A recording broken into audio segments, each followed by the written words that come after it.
Hey friend, welcome to the Self Care Isn't Selfish podcast. I'm your host, Emily Nichols.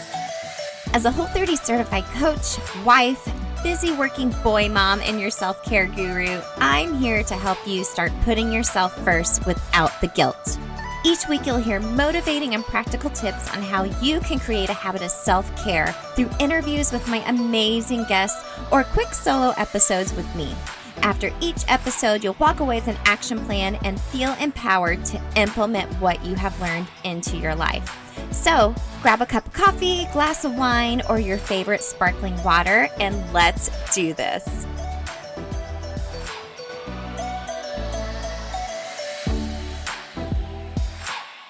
You're listening to episode 19 of the Self Care Isn't Selfish podcast. This week, I want to talk about in this Quickie Tip episode, self-care overwhelm. You know, I think self-care is having its own moment right now. It's a very hot topic, buzzworthy word, and I think it gets a little bit of a bad rap. In that, you know, I've talked about this numerous times. It's not all frilly stuff like massages and manicures. Not that anything's wrong with that, but it's really about going deeper. However, you may be listening to this show or following someone on social media or reading about it in some type of article about how you should do this for self-care, and you should check off all of these boxes. Well, you know, that can be really overwhelming, and then you just have analysis paralysis and you don't do anything for your self-care. So I want to share a few tips today to, I guess, narrow down what self-care means to you and simplify it a little bit more so you aren't paralyzed and able to take charge of your self-care routine today. So number one, keep it simple.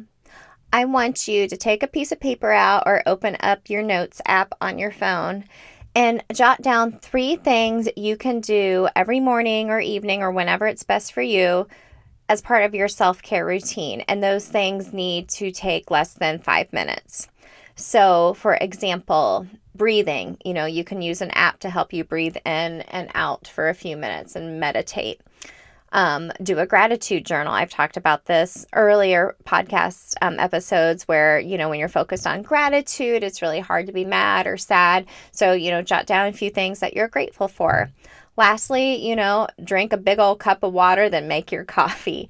Those are really simple things you can do every single morning or whenever, like I said, to help jumpstart your self-care routine. Now, eventually, if you want to add a little bit more, this is almost like habit stacking. You know, I drink a big glass of water while my coffee is brewing. You know, that's habit stacking for me. Every night I take my vitamins right before I brush my teeth. That's habit stacking for me. That's stuff that I'm already doing and I'm stacking other habits on top of it.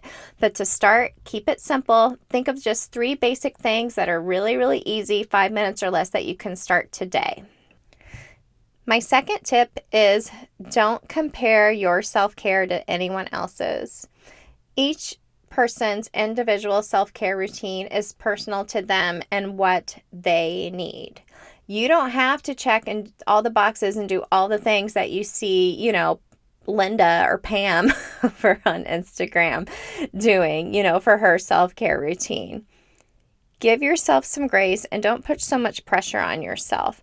What works for you is not going to work for the next person and vice versa. So don't for a minute compare yourself to what others are doing. Like I already said, start off with something simple and see what feels good for you. A lot of this is trial and error. So say if you do those 3 things that I mentioned and you're like, you know, I'm just not feeling this. This is not really helping me. Then switch it up and try a couple other different simple activities. A lot of this is just trial and error, but you can't compare yourself because that's going to take you down into a deep spiral that you don't want to get into. And my third tip for you today is to dig a little bit deeper. You know, sometimes checking off a few boxes for your self-care routine isn't going to be enough. Maybe you need help. You know, maybe you need professional help, like from a therapist. Maybe you need to talk to a loved one and tell them what help you need. But if you're coming from a place of guilt or self-hatred and just so much pressure on yourself to do all of these things and be so perfect when it comes to your self-care routine and high hopes that it's going to make you just feel amazing, guess what?